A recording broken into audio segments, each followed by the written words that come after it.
आखिर कैसे ताइवान बकरी की फार्मिंग यानी कि बर्ड फार्मिंग करके करोड़ों रुपए कमा रहा है, और आखिर बकरियों को पालने के लिए कौन कौन सी चीजों का ध्यान रखना होता है, और आखिर उनके सिंगों से कौन कौन सी चीजें बनाई जाती है। आज हम ताइवान के एक ऐसे फार्म के बारे में बात करेंगे जहाँ पर लाखों बकरियों की फार्मिंग की जाती है।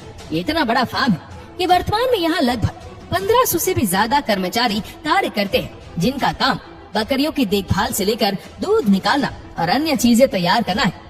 ताइवान के इस फार्म में बकरियों के रहने के लिए विशेष इंतजाम किए गए। एक बकरी का गर्भकाल लगभग 150 दिनों तक होता है। जन्म के बाद नवजात बकरी का वजन 2.5 से 3 किलोग्राम तक होता है। आपको जानकर हैरानी होगी कि बकरी के बच्चे पैदा होने के 1 या 2 दिन के अंदर ही चलने लगते हैं। जन्म देने के बाद जब तक उनके बच्चे बड़े नहीं हो जाते हैं, तब तक उन्हें अपनी माँ के साथ पाला जाता है।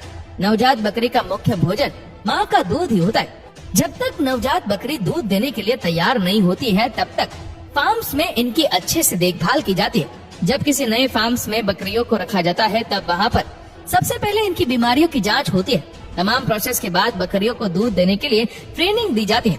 यहाँ फार्म्स में एक बकरी एक दिन में लगभग 1.5 से 3.5 लीटर दूध देती है। आमतौर पर एक बकरी दिन में 2 बार दूध देती है। दूध निकालने के लिए बकरियों को एक एक करके फार्म्स के मिल्क प्रोसेसिंग एरिया में लाया जाता है।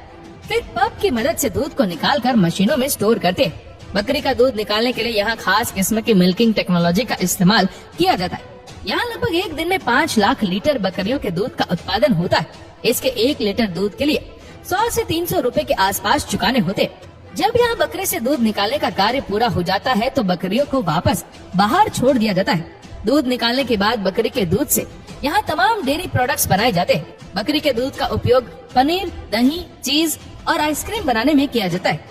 इसके अलावा यहाँ बकरी के दूध से शैम्पू और साबुन भी तैयार किए जाते हैं। जब वो उम्र लायक हो जाती है, तो इनको कसाई खानों में लटका दिया जाता है और उन्हें मारकर इनके मांस को अलग कर दिया जाता है।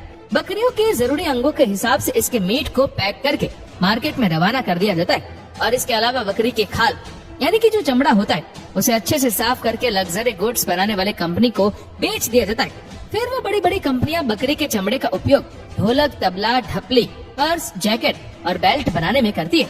इनकी खाल से बने प्रोडक्ट्स जैसे हैंडबैग और जैकेट्स बहुत ही ऊंचे दामों पर मार्केट में बिकते हैं। इसकी खाल से बने जैकेट का मूल्य करीब 2000 से 5000 के बीच में होता है। इनकी खाल से बने ढोलक की कीमत लगभग 5 से 6000, तबला की कीमत लगभग 4500 से 5000 और ढपली की कीमत लगभग 3 से 4000 रुपए होती है। बकरी के सींग से शॉफर जैसी चीजें बनाई जाती है और इनकी कीमत उनके साइज के हिसाब से होती है, जैसे कि 2000 से 10,000 के बीच में होती है। अगर इनके मीट के दामों की बात करें, तो इसका मीट 900 से 1000 रुपए किलो तक बिकता है। आपको ये जानकर हैरानी होगी कि पूरी दुनिया में हर साल 10 लाख बकरियों का वध किया जाता है, जिसमें ताइवान पहले नंबर पर आता है।